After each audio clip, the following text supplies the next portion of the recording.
Hello everybody and welcome to episode 2. In episode 1 we covered Tutorial Island, the way the game is laid out, as well as the client and the graphical interface and how to improve that. In episode 2 we're going to look at the layout of the game, the heads-up display, and the interface. We're going to go into each of the tabs and understand what they do, how they affect your play, and how you can improve your game experience. Taking a look at the screen right now.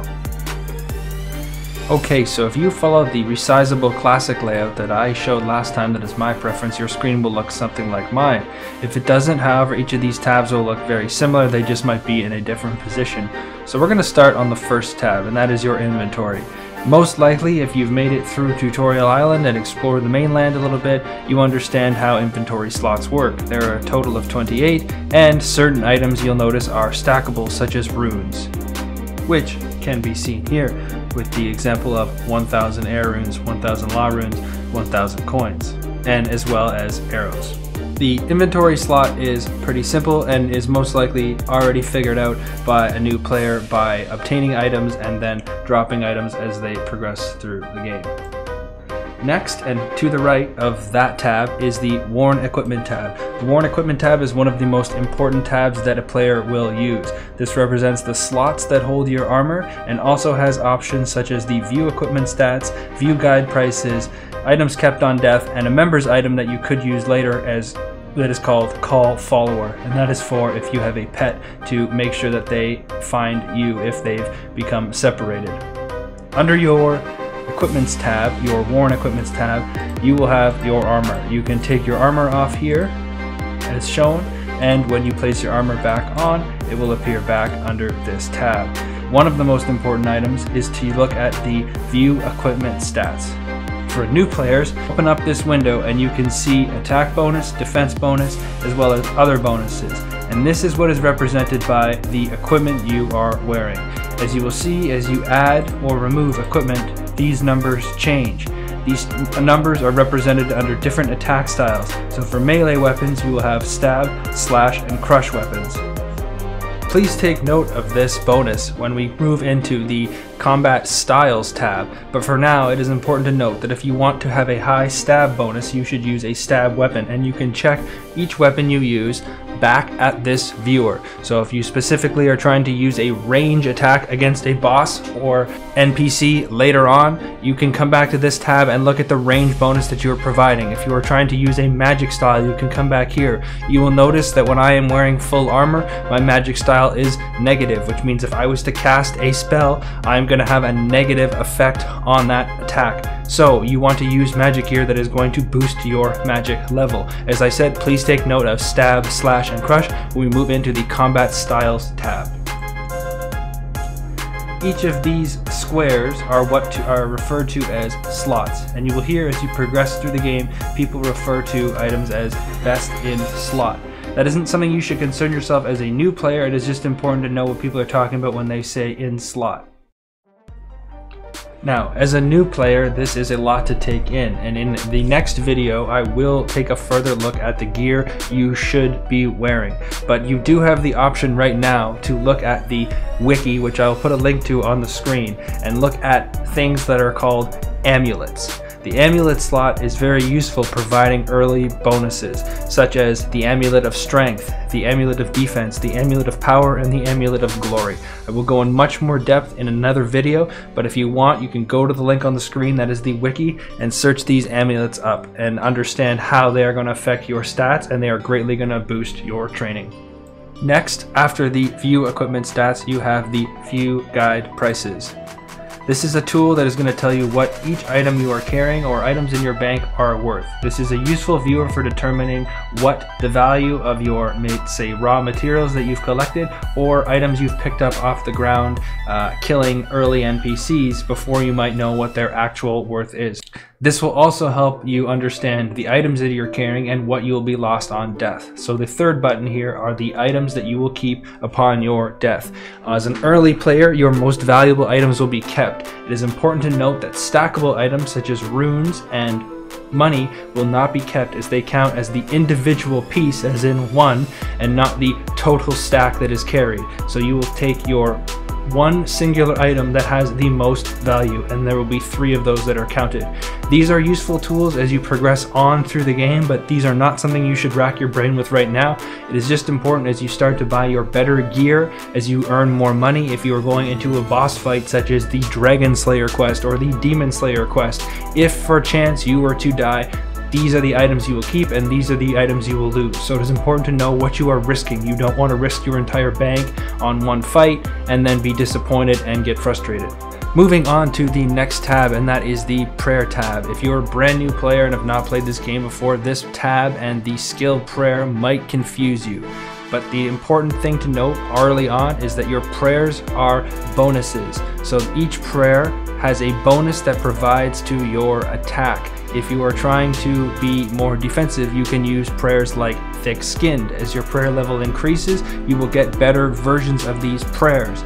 Early on, all you need to know is that you should be burying bones in the most efficient way possible. We will go into more depth in this on another video. However, if you want to understand why mid-game to late-game prayers are very important, you look no further than these prayers here. These are called protection prayers, and as you go through quest guides, you might find that people are mentioning protection prayers. These are specific to combat styles. So if you are fighting a very high level boss, you can use combat style protection prayers, whether it's ranged, melee, or magic, to protect your character from getting hit.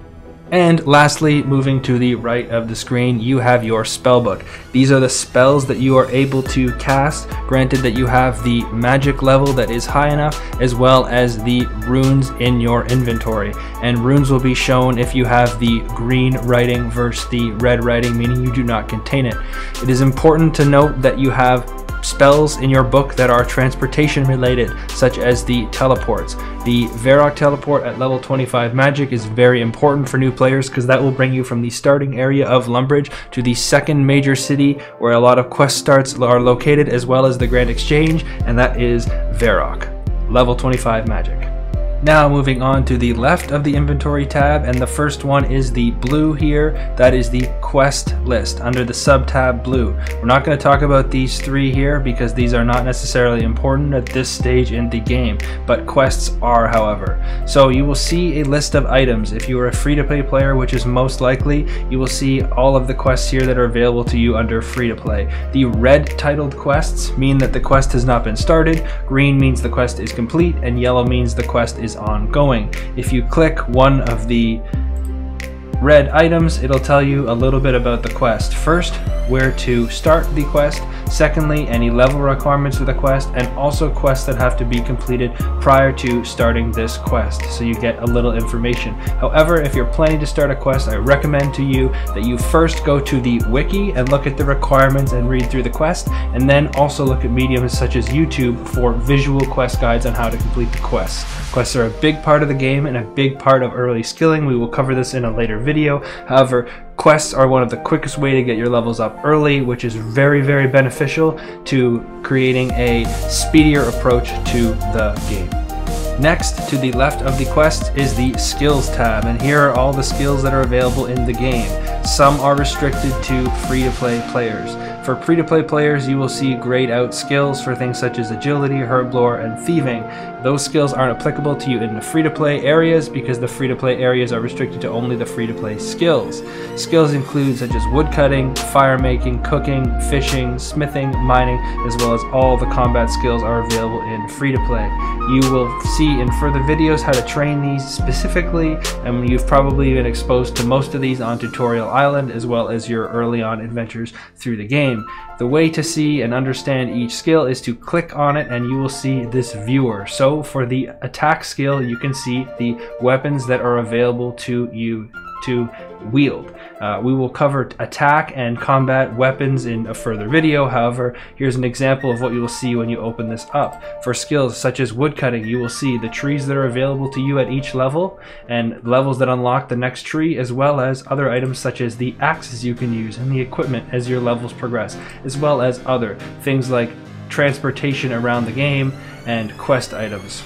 For magic, magic will already be available to you to see under your spell book, but for magic you get a list of the quests that are available, as well as you will see other spell books that are available in the game. These are members items and not necessarily applicable in free to play. Next is the last tab on the top line, and that is your combat options. Earlier on when I was discussing the war and equipment and the view equipment stats, I said to make a note of your combat style. That's because if you are using a stab attack, you want to make sure the gear is boosting your stab bonus. So based on your combat style, if you are using a chop attack, you can see that is a slash. And as you use a slash, that is self-explanatory. Lunge is a stab. Certain monsters in the game and certain NPCs are weak to specific styles of combat. For example, dragons are weak to a stab attack. So you are going to want to use weapons and armor that boost your stab bonus. And you want to be using a stab attack style if you are specifically trying to defeat that boss. Now, for training, you want to use the method that is specific to the XP. So you can see chop is related to attack XP, slash is related to strength XP, and block is related to defense XP. I'm not going to go too deep into it now because in episode 3 we'll go about combat styles and how combat works and the mechanics. However, you should know that attack is your accuracy, whether you will or will not hit, and strength determines your maximum hit. And defense is the defense, what dictates the armor you can wear, as well as if the opponent will have any successful attack against you. So it is important to understand early on, if you're moving to areas such as the cow field, which combat style you are using with your weapon to train your early levels. And for instance, if you are going to do a boss fight or fight a stronger monster or NPC in the game, use the wiki to understand which style they are weak to if you are using a combat style such as melee. For now, it is just important to understand the attack style that you're using for training your levels. Episode 3 will go into each level specifically, weapons, armor, unlocks, and how to ensure that you are using the gear to boost your stats correctly. Now, rightfully so, we just covered the top of the tabs in pretty good detail, and that is the majority of this video, and that is rightfully so. That is the majority of the tabs you will be toggling to. At the bottom of the list you will have things, and we're going to go through these pretty quickly, and we can go into more depth in later videos. First is a clan chat. So basically, if you want to join a clan, you can type the name of the clan chat here and you will join into it and communicate with other friends. This is probably something not specifically to you early on in game, but there are clan chats that are very useful for quests such as Shield of Arav, which is a co-op quest, and you might be told to use that later on, so keep note of that. Also, if somebody offers to mentor you and asks you to join a clan, you can join from this location, and you can use that clan to make shoutouts and ask for help. Friends list is used to add friends and players who are joining in the game, and you can see who's on. So you can add a friend and type in their name, and if you want to delete a friend or add someone to your block list that is harassing you, you have that option. The next is the account management. So this is where you can change your name, you can view your inbox from Jagex, you can use bonds or pouches. Membership I will go into a later video, so for right now I'm not going to go too deep into bonds. However, you can look up what a bond is and how it can access you membership. Next is the store. These will all lead you to the website for links. Next is the community. You can review your history, you can view your polls, you can look at news posts. These are just handy things for players to click on and lead you to different parts of the website, whether the high scores, the Grand Exchange, or, and I want to note this one specifically, take note of this, this is the old school wiki. We will cover this in a later video, but this is a priority number 1 for players to click on and look at. It's going to tell you about different NPCs in the game, drop tables, maps, quests, all of the information is there and added to by players, and it is very, very useful. You should always have one of these tabs open if you are playing the game. It is so handy to look things up in a hurry.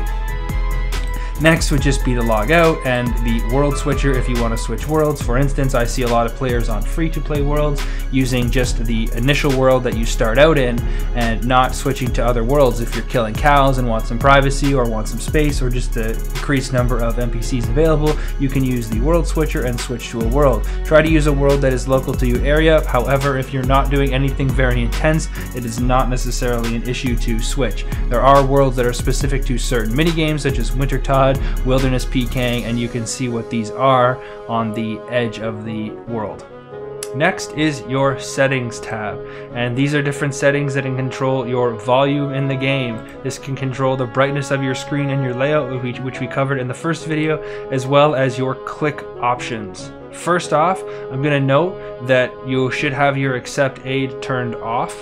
And also you can toggle your run energy from this point, opposed to using the orb. You can use both. The orb is more handy, but you also have an option to come under the settings. As an early player, you can keep your left click where available on. Basically what this means is if you were to click on an NPC, as you can see on the screen, the left click will toggle the attack.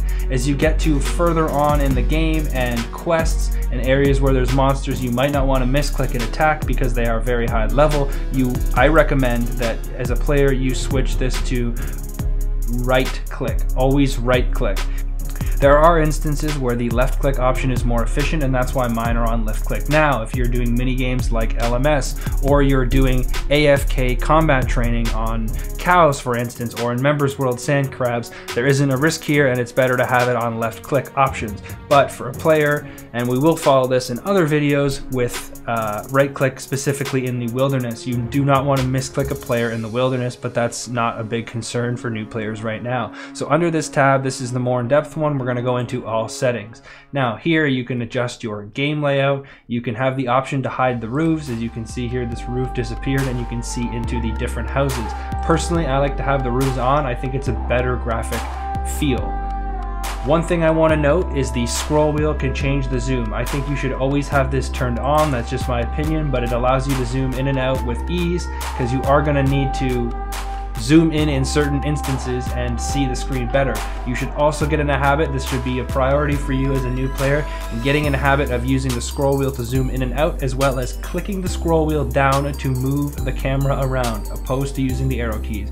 This is much more efficient when you get into further on in the game and start using your F keys to switch between your tabs. I wish I had started doing this earlier on, so I'm recommending to everyone, just get used to it. Within 3 or 4 days, you won't even remember what you were doing before, and it'll become second nature. So back to the settings tab, you can also adjust your camera zoom and your brightness. However, camera zoom can be adjusted by the scroll wheel. You can also make your boxes transparent. So my recommendation is for each player to go through these individually, toggle them on and off, and see how they change the game. This ties into what we discussed last time about user interface and graphics and preferences. I recommend to go through each one. Audio options are available under the tab, under the sub tab, so you can adjust them here as well. Chat options, again, read through these and see what works for you the best. Controls, how your left click works. Middle mouse button controls the camera. This should be toggled on as I was speaking earlier. That way you can click down the center button to scroll and navigate the camera from around the screen. Also, I want to note here the shift drop option.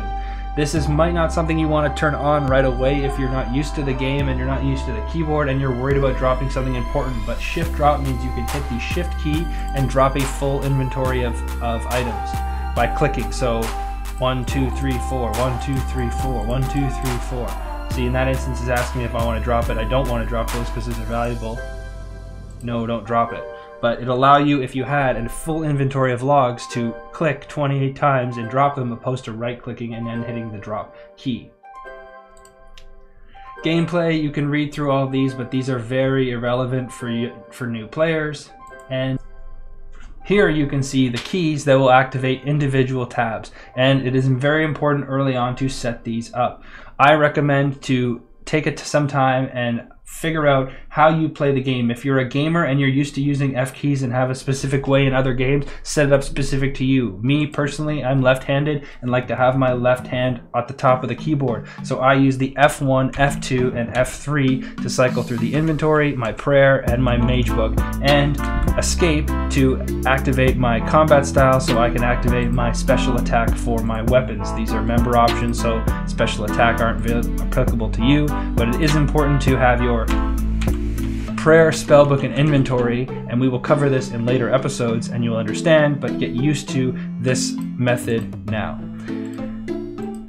Next, the other two options are very simple and not too detailed. This is just the emotes. These are things you can do to express yourself in game, and you can unlock different emotes through different events, which is pretty cool. There you go. And lastly, there is the music tab, so you can set up how the music in the game plays.